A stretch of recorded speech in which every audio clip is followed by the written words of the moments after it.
published 16:53 Eastern Standard Time, the 5th of March 2018, updated 17:42 Eastern Standard Time, the 5th of March 2018. Crystal Palace's players slumped to the ground as if they had lost a cup final. In many ways, they had. For more than an hour of last night's match, they led and had risen to mid-table, a creditable, safe 13th in the league. Now they were down among the dead men again, returned to the relegation zone, a point adrift of 17th place Southampton.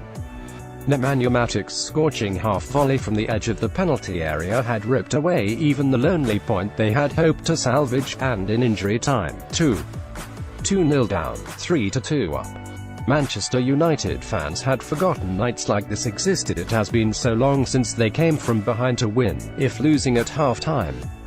They used to be famous for it.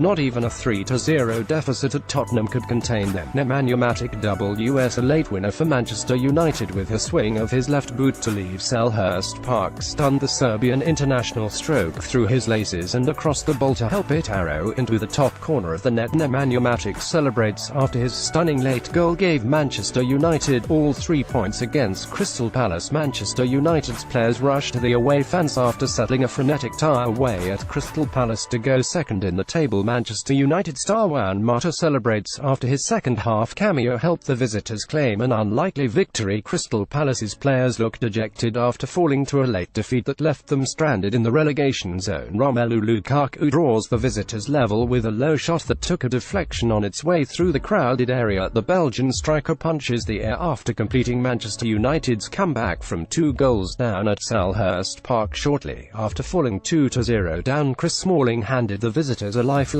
by heading past Wayne Hennessy. Later they have become infamous for meek surrenders, or tepid draws. They have failed to win the last 28 league games if chasing a half-time reverse.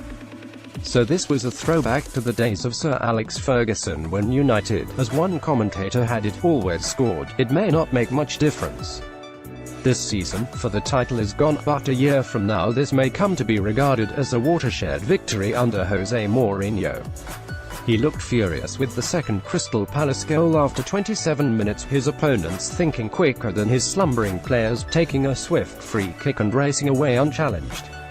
By the end, he was all smiles. He got the second-half responses scowls demanded, although a less frightened team than Crystal Palace may have been better at shutting him out. For the moment United began chasing the game in earnest, Palace's defense appeared an accident waiting to happen. The threat of relegation does that to a team. Having lost late against Tottenham in the most recent match, the fear of a repeat was all too plain. It was January 13th when Palace last won, and this will do nothing for the confidence. As for Romelu Lukaku, nobody was complaining about him scoring against the little teams last night, except perhaps Roy Hodgson. Even without the match-winning third, Lukaku's 76th minute equaliser would have spared Manchester United the embarrassment of recording the poorest league sequence away from Old Trafford since January 1996. Andros Townsend gives Crystal Palace an 11th-minute lead over Manchester United at Selhurst Park on Monday night. Townsend wheels away with one hand in the air after netting just his second goal of the 2017-18 season. The goal scorer is mobbed by his Crystal Palace teammates after his early strike made it the perfect start for the hosts. Manchester United star Alexis Sanchez collides with Crystal Palace goalkeeper Wayne Hennessy's groin area. Manchester United back Ashley Young puts pressure on Crystal Palace midfielder Andros Townsend in the early stages. Crystal Palace defender Aaron Wan-Bissaka holds on to the ball and tries to shield it from the on-rushing Alexis Sanchez. Crystal Palace midfielder Luka Milivojevic shrugs off the challenge of Paul Pogba and looks to spread the ball to a teammate. Manchester United star Alexis Sanchez battles for a 50-50 challenge with opposite number Aaron Wan-Bissaka. Crystal Palace striker Alexander Sørloth strides forward with the ball after Nemanja Matic took a tumble to the floor. Manchester United wing-back Ashley Young holds off the challenge of Crystal Palace midfielder Andros Townsend. Having lost to Tottenham and Newcastle, a third straight league defeat would have represented a 22-year low. Instead it is Palace who recorded an unenviable entry in the annals. Lost 15, drawn 3. The sequence of 18 Premier League games without a win against Manchester United is the longest of its kind in the Premier League. They must have thought the hoodoo was going to be broken at last on this occasion.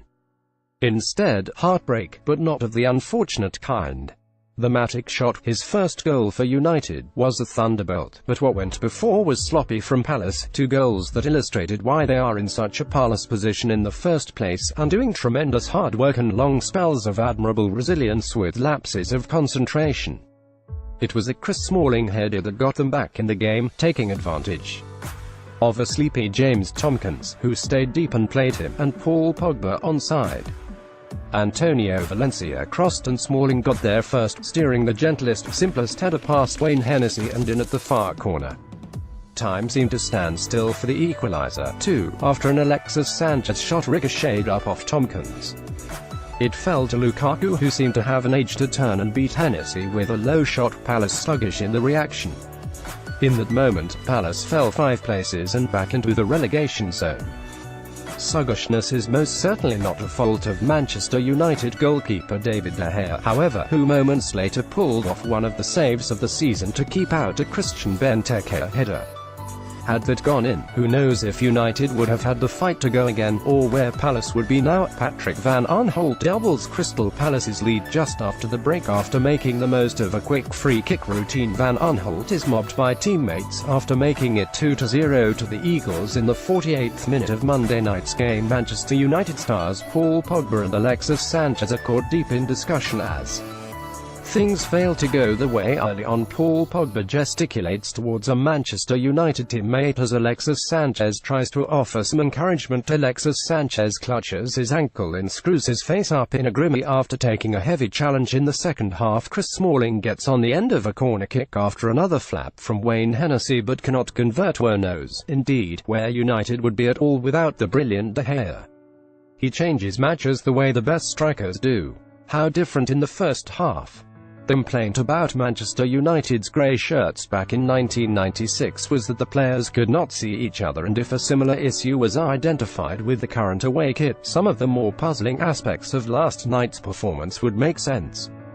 The early passing, for instance, from players of obvious quality, Pogba and Sanchez. Pogba struggled with his radar throughout the first half. Sanchez wasn't far behind him. At one point the Chilean had his head in his hands, having overhit a through ball, so long it skipped into the crowd, fielded by a man in a red puffer jacket. His next pass trickled harmlessly into touch, beyond the reach of Valencia. It was completely out of character. Some would argue not so with Pogba, whose form since returning from injury has been checkered at best. This was no different. In odd moments Pogba would look mighty, head up, an imposing physical specimen, powering through midfield. The next he would strike a cross-field ball, some similarly ambitious attempt that would fly yards wide of its intended target, careless and misjudged, too strong or easily read and cut out.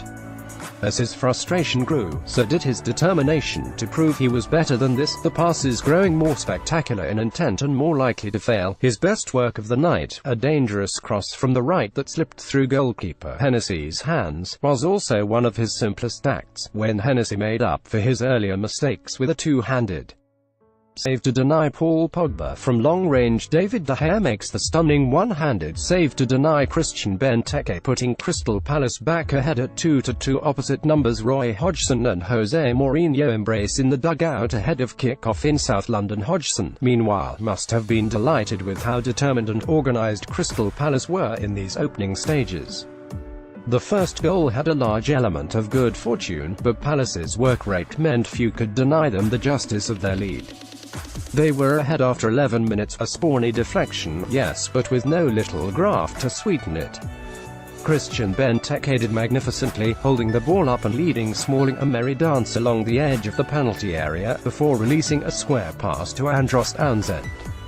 He pulled the trigger and the ball struck Victor Lindelof on the back, sending it up into the top corner, out of the reach of De Gea.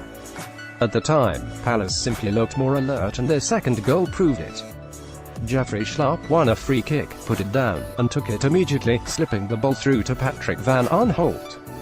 At this moment, United's players were variously regrouping, disengaged, or appealing in vain for some imagined infringement. Schlupp had committed a speed of thought offence, perhaps. Van Aanholt was now on goal with only De Gea to beat, and so expert was his finish that the goalkeeper stood, feet planted, not even diving to save.